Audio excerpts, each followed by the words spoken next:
Question number 5। Question number 5 में 4 part हैं। इसमें हमें इवैल्यूएट करना है डिटर्मिनेंट इनकी वैल्यूज़। देखो पहले आपको सबसे पहले ये जो मैंने आपको एक फॉर्मूला लिखाया था, फॉर्मूला तो नहीं था, वो एक तरह का ये कर लो, एक पार्ट है जिसमें plus minus plus minus plus minus plus minus plus. आपको ये चीज़ को साइन का ध्यान रखना है और इस साइन के थ्रू हम इसको एक्सपेंड करेंगे, खोलेंगे इसे। तो पहले वाले पे साइन लगेगा प्लस, तो यहाँ पे लिखूंगा मैं +3, फिर मैट्रिक्स वो डिटर्मिनेंट, पहली वाली रो को और पहली वाली कॉलम को छोड़ दो, मतलब आप इस वाले कॉलम को और इस वाली रो को छोड़ दो तो बचे क्या मेरे पास 0 -1 -5 0।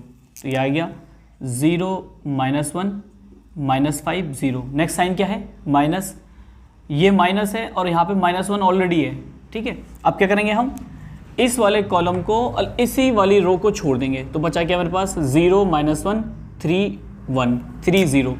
तो यहाँ बचा 0 -1 3 0। नेक्स्ट साइन क्या है प्लस और वहाँ पे है माइनस, ये है -2, तो यहाँ पे आ जाएगा प्लस और ब्रैकेट में लगाएंगे -2। अब क्या करेंगे हम सेम इसी कॉलम को और इसी रो को छोड़ देंगे तो बचेगा 0 0 0 0 3 -5। अब देखो इसका आंसर कैसा है, सिंपल मल्टीप्लाई करना है इसे हमें।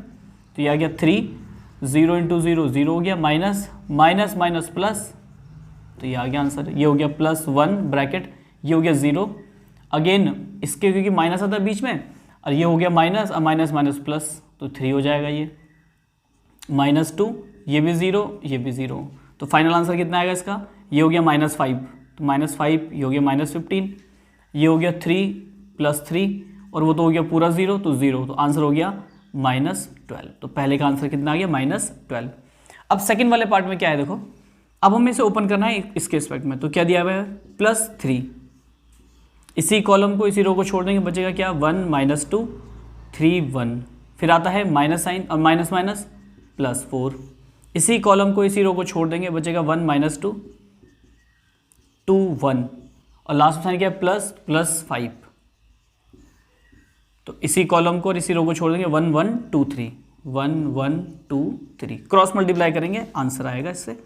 ये हो गया 1 माइनस माइनस प्लस 3 2 6 +4 ब्रैकेट 1 +4 यानी 2 2 4 और माइनस माइनस +5 ब्रैकेट में, ये हो गया 3 -2।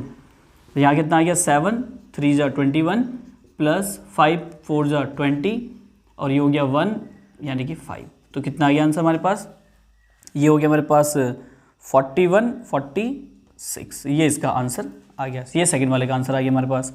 अब देखो नेक्स्ट हमारे पास थर्ड वाला, इसमें क्या करना है हमें सेम ओपन करना है, इसका आंसर मैं यहाँ से लिख रहा हूँ थर्ड वाले का। तो अब देखो हमें पहले वाले में ही 0 दिख गया, तो आप चाहे तो इसे एक्सपेंड करो चाहे मत करो क्योंकि इसका आंसर ही 0 आएगा, तो मैं डायरेक्ट लिख रहा हूँ 0। नेक्स्ट साइन क्या है माइनस, तो यहाँ पे आ जाएगा -1, इसी कॉलम को इसी रो को छोड़ देते हैं तो यहाँ पे -1 -3 -2 0 और लास्ट में क्या साइन है प्लस, तो यहाँ आ गया +2। अब देखो इसी कॉलम को इसी रो को छोड़ देंगे -1 0 -2 3, तो क्या बचेगा आंसर, ये तो 0 हो गया। -1 इसकी मल्टीप्लाई इससे करेंगे तो 0 माइनस माइनस प्लस और एक माइनस खुद आता बीच में 3 2 6 +2 ब्रैकेट में, ये हो गया -3 और ये हो गया 0, तो इसका आंसर कितना आएगा, ये हो गया -6 माइनस माइनस +6, ये हो गया -3 और ये हो गया -6, तो इसका आंसर आ गया 0। अच्छा एक चीज़ और बताता हूँ आपको मैं, जब डिटर्मिनेंट की वैल्यू, इसे लेट सपोज मैं डिटर्मिनेंट ए मान लेता हूँ, इसकी वैल्यू अगर आपके 0 आ जाए, डिटर्मिनेंट ए की वैल्यू अगर 0 आ जाए, देन इस डिटर्मिनेंट को, क्योंकि ये डिटर्मिनेंट तो बना ना, इससे पहले तो मैट्रिक्स सही होगी, then this matrix is called singular matrix. Singular matrix when determinant of A equal to 0, then this matrix is called singular matrix or non invertible matrix। Non invertible matrix, इसका मतलब इसका इन्वर्स नहीं आ सकता, वो आगे हम जब नेक्स्ट एक्सरसाइज करेंगे 2-3 एक्सरसाइज के बाद आ जाएगा कि इन्वर्स कैसे निकालना है। अब लास्ट पार्ट है इसका लास्ट पार्ट कैसे होगा देखो, यहाँ पे क्या करेंगे हम, अब मैं इसको ओपन करना चाहता हूँ, मैंने अभी सर इस बार ओपन किया है सब इस टाइप से, अब मैं इसे कॉलम 1 के थ्रू एक्सपेंड करके दिखाता हूँ कि कॉलम 1 से कैसे आंसर आएगा। पहले वाले पे साइन क्या है प्लस, तो मैंने लिख दिया यहाँ पर +1, देखो +2 यहाँ पे आ गया +2। अब क्या होगा, यहाँ पर प्लस आ गया। अब इसी कॉलम को इसी रो को छोड़ दो, तो 2 - 1 2 - 1 -5 0। नेक्स्ट साइन क्या है यहाँ पर, माइनस लगा के फायदा नहीं है क्योंकि यहाँ 0 आएगा, तो आंसर 0 लिख दो डायरेक्ट। ठीक है, नेक्स्ट क्या है प्लस, तो यहाँ पर लिख दूंगा +3। अब इसी कॉलम को इसी रो को छोड़ देंगे, बचेगा क्या, -1 -2 2 -1, क्रॉस मल्टीप्लाई करते हैं तो ये तो हो गया 0, ये हो गया 0, और माइनस माइनस प्लस, और प्लस माइनस माइनस, तो यहाँ पे आ जाएगा मेरे पास 5 प्लस ये हो गया मेरे पास 3, और 1 1 की मल्टीप्लाई प्लस हो गया, माइनस माइनस फिर प्लस हो गया, तो आंसर कितना आ गया, ये आ गया -10, ये हो गया 5 3 15 +15, सॉल्व करके आएगा +5। तो ये आ गया इसके आंसर। पहले वाले का आंसर आया है -12, सेकेंड का 46, थर्ड वाले का आया है 0, फोर्थ वाले का आया है 5। तो ये हो गया हमारे पास क्वेश्चन नंबर 5। अब हम चलते हैं क्वेश्चन नंबर 6 की तरफ। देखो क्वेश्चन नंबर 6 में हमें मैट्रिक्स दी हुई है और हमें फाइंड करना है डिटर्मिनेंट ए की वैल्यू। तो सबसे पहले हम क्या करेंगे, इस मैट्रिक्स को कन्वर्ट कर लेंगे डिटर्मिनेंट के फॉर्म में। तो मैं आगे ना लिख करके इसको यहीं लिख देता हूँ, आपको नेक्स्ट लाइन में लिखना होगा इस चीज़ को, डिटर्मिनेंट ऑफ ए। तो इसको मैंने लिख दिया डिटर्मिनेंट ए।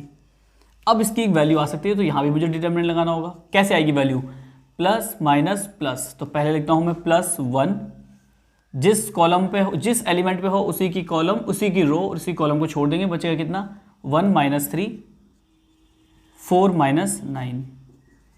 माइनस साइन आता है 1, मतलब -1 आता है, माइनस साइन आएगा, ये कॉलम और ये रो, इसी कॉलम को और इसी रो को छोड़ देंगे, 2 - 3 5 - 9, और लास्ट में क्या आता है, प्लस माइनस फिर प्लस, तो प्लस माइनस माइनस हो जाएगा। इसी की कॉलम को और इसी की रो को छोड़ देंगे, तो बचेगा 2 1 5 4। अब क्या करेंगे हम यहाँ पे, क्रॉस मल्टीप्लाई, और आंसर आ जाएगा। इसकी मल्टीप्लाई इससे करेंगे तो हो जाएगा -9, और माइनस माइनस +12, -1 ब्रैकेट में, ये हो गया -18, और माइनस माइनस फिर प्लस हो जाएगा, +15, -2, यहाँ पे हो जाएगा 4 2 8 -5। तो यहाँ पे कितना आ गया देखो, 9 और 3 12, प्लस का 12 आएगा, माइनस का 8, मतलब माइनस का 18 है तो प्लस माइनस का 3 आएगा, माइनस माइनस +3 हो जाएगा। और यहाँ पे हो गया हमारे पास कितना, 3 3 2 6 -6 +6 -6। अगेन इस डिटर्मिनेंट का वैल्यू, मतलब इस मैट्रिक्स की वैल्यू भी, डिटर्मिनेंट की वैल्यू 0 आ गई। तो ये हो गया क्वेश्चन नंबर 6 का आंसर। नेक्स्ट है क्वेश्चन नंबर 7। क्वेश्चन नंबर 7 में कह रहा है find the value of x, और 2 केस दिए हुए हैं हमारे पास, मतलब 2 निकालने, 2 से आंसर निकालना है x का। सबसे पहले क्रॉस मल्टीप्लाई करेंगे, तो ये हो गया हमारे पास 2 - 5 4 20 इक्वल टू, इसकी मल्टीप्लाई इससे, इसकी मल्टीप्लाई इससे, ये हो गया 2x², इसकी मल्टीप्लाई इससे, ये हो गया 24। यहाँ बचेगा -18, और इधर बचेगा 2x² - 24। इस 24 को इधर ले जाओ, तो ये हो गया प्लस का, तो बचेगा मेरे पास प्लस का 6। इसका मतलब यहाँ पे आएगा मेरे पास 24 - 18 इक्वल टू 2x²। यहाँ से सॉल्व करेंगे तो आएगा 6 equal to 2x²। It implies x equal to x² equal to 3, और रूट लगाएंगे जब हम, यहाँ लिख देता हूँ मैं इसे, जब हम x इसमें रूट लगाएंगे तो ये आएगा ±√3। ध्यान रखना, जब कभी आप स्क्वायर को स्क्वायर रूट में कन्वर्ट करोगे तो आपके आंसर 2 आएंगे, एक आएगा प्लस की वैल्यू, एक आएगी माइनस की वैल्यू। क्योंकि अगर आप √3 का स्क्वायर करोगे तब भी आंसर 3 आएगा, और आप -√3 का स्क्वायर करोगे तब भी आंसर 3 आएगा। इसलिए दोनों वैल्यू आएगी, एक प्लस की और एक माइनस की। सेकंड वाला आंसर, सेकंड वाला पार्ट। अगेन फिर यहाँ इसकी मल्टीप्लाई करेंगे, यहाँ इसकी मल्टीप्लाई करेंगे, 5 2 10 -3 4 12 इक्वल टू, इसकी मल्टीप्लाई इससे, इसकी मल्टीप्लाई इससे, तो ये हो गया 5x, ये हो गया -6x। यहाँ से आएगा -2, इधर से आएगा -x, नेगेटिव साइन नेगलेक्ट हो जाएगा, x की वैल्यू आ गई 2।